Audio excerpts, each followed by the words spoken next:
A loan deal or a permanent move? Manuel Ugarte is getting close to Manchester United. Meanwhile, the Arsenal kid linked to Manchester United has officially bid farewell to the Gunners. Where next is he going? Is he coming? We also talk about the influence of Ruud van Nistelrooy since returning to Old Trafford, this time in a different capacity as one of the assistants of the boss, Eric Ten Hag. My name is Webb. This is a morning, afternoon update, depending on where you are. And indeed, it's going to be worth it. Trust you me. Like this video, please share it. And of course, subscribe to the United Sport as we keep growing and heading towards 10K.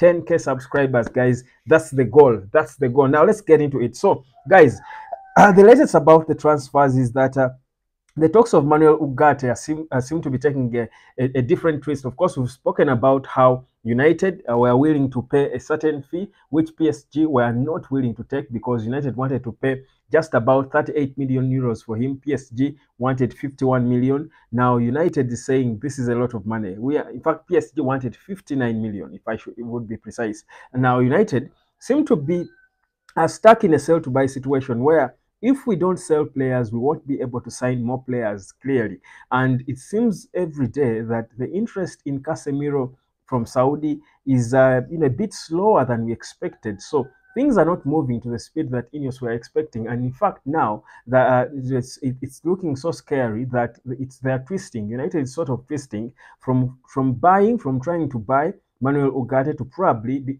considering getting him on loan from Paris Saint-Germain, but with an obligation to buy, because that's what Paris Saint-Germain want. They want an obligation to buy in the contract, so that United buy some bit of time, hoping that by the next summer latest, or by the time we progress into the summer, which is of course a couple of weeks away, they should be able to get a buyer of some of the players they want out, and then they can finance the move for Manuel Ugarte. So it's becoming a whole different twist, because the United wage bill is not friendly at all. It's not doing any justice to Ineos. It was always going to be a hard job, by the way, for Ineos to recorrect the wrongs that the team before the Glazers and co had done at the club. Because if you look at the wage bill that United has of nearly 3.5 million pounds per week, even right now as it is, it's close to 3.3 or thereabout million pounds per week.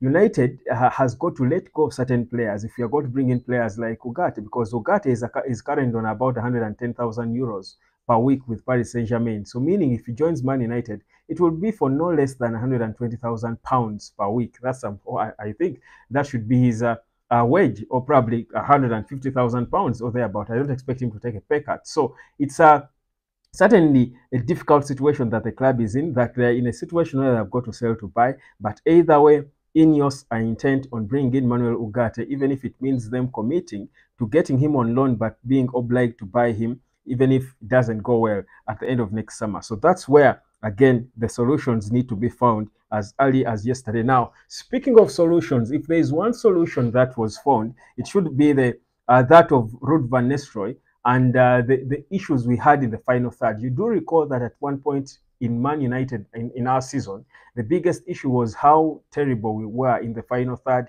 how our wingers were not playing and coordinating well with the finishers, especially Rasmus Højlund, Marcus Rashford, and Alejandro Garnacho. Now, Ruud van Nistelrooy coming in, clearly, that is one of the things he was tasked to change. In fact, he has been holding several drills at the club with the team focusing on the final third, increasing the effectiveness and better patterns in the final third for the team. That's his focus area.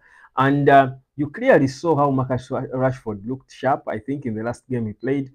You saw how Rasmus Højlund, of course, the goal he scored against Arsenal, and how good he looked. You could see a difference in how we play in our final third. The impact of Ruud van Nistelrooy cannot be understated.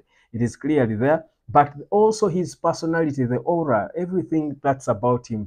He's a classy man. He oozes class.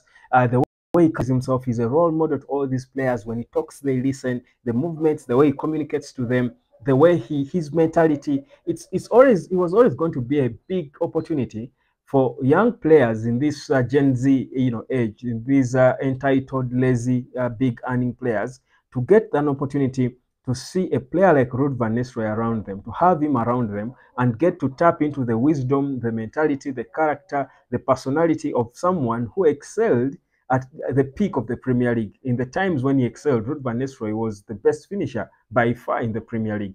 He was a role model to anyone, not even only Man United players or Man United supporters.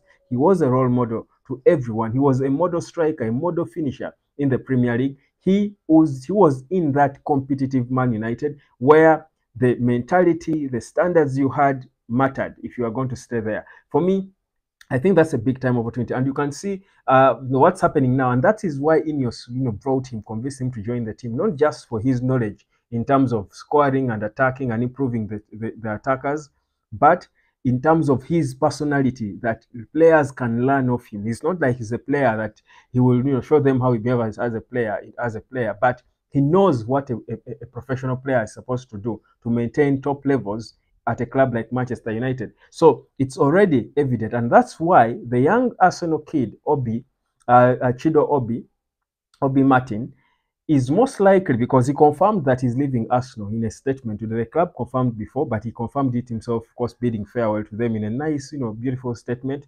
which of course is expected. He was at Old Trafford, seen there. We're not certain whether he decided that he will be joining United, but the expectation is that for a young striker like him to have the prospect of being trained by Ruud van Nistelrooy is enough to attract you. More so in a time in a time when Manchester United is rebuilding and focusing on their academy, and they will give chances to many young kids that are trying to form stars. You feel this is the opportune time for Chido Obi Martin to sneak into it and be a part of this, because he's indeed way ahead of most of the other his other mates. So my feeling is it's going to be it's a question of when, not if, this boy will choose United. I expect him to choose United. The project is exciting for a young player like him. It certainly has got to be exciting, and also, of course, having guys like Ruud van Nistelrooy there just makes it even better. So Van Nistelrooy is there to solve one of the biggest problems. I told you that from the past seasons that we've suffered, one of the issues we had is the lack of allure for top players. Now, if you have Ruud van Nistelrooy in there, that's big attraction for top players, because the forwards will want to work with Ruud van Nistelrooy. Players will want to be around Ruud van Nistelrooy. Two, what Ineos are doing, the rebuilding, brings that allure for top players, because everyone wants to be a part of something exciting, a future that's exciting, more so at a big club like Man United. So you can see that the vibe around the club is changing to the good, and you love to see it. There's a lot of decentralization of roles, meaning players in different departments will have focus. I told you that whereas Erik ten Hag is the manager, he's the boss, below him, there are people who focus. Like, we've got a goalkeeping coach. Now we brought in a set piece, manager. Ruud van Nistelrooy focuses on the final third, which was a big problem for United. Besides the defensive issues, we are not scoring enough goals because Garnacho and Rashford were not interconnecting well with Højlund. They were not passing the ball to him. That's now where Ruud van Nistelrooy is focusing on and how we transit. Then Rene Haki is to bring the balance in the middle, because his game is defense first. That's how he organizes his teams. When he was at Go Ahead Eagles before, that's what he was known for. So you see that the whole collective is going to be a balanced performance from Manchester United. Score more and attack more, but don't give away so much. Be attractive, be expansive, have flair. It is indeed going to be a new dawn for Manchester United. So those are some of the things that are being changed. And you see, you're clearly beginning to have an idea of what Ineos had in mind when they were constituting the team they were building. Again, marginal gains. I will keep saying it, that bringing Ruud van Nistelrooy to focus on the final third and attacking the final third, bringing Rene Haki to focus on the defensive balance, bringing a set piece manager, bringing, of course, a new goalkeeping coach, changing the training facility and improving it, building a new stadium, Old Trafford. Now, that's not a small change, definitely, but this is Ineos working on so many different small things, putting them together to make a significant impact on the team. That's what we are hoping for, and that's what we are waiting to see. That's the new United for you. This is, of course, the future we're all hoping for, isn't it? My name is Webb. This is the United Sport. Beautiful stuff happening at Manchester United. But of course, we know as well that Aaron Wan-Bissaka's move away from Man United is nearly going to happen, because later today I'm expecting an official bid from West Ham to Manchester United for Aaron Wan-Bissaka, and when that happens, Mazraoui will be on trying to get the next jet, private jet probably, to go join, of course, to go for his medical and later on join the team, either in the US, or he could also join Joshua Zirkzee and the other guys who are at Carrington to keep up with their fitness. So it's a busy week for Manchester United. Still young, but so much is happening. Might be a few tweets here and there, but either way, things are happening for the good. Like, share, and subscribe, and I will be back later.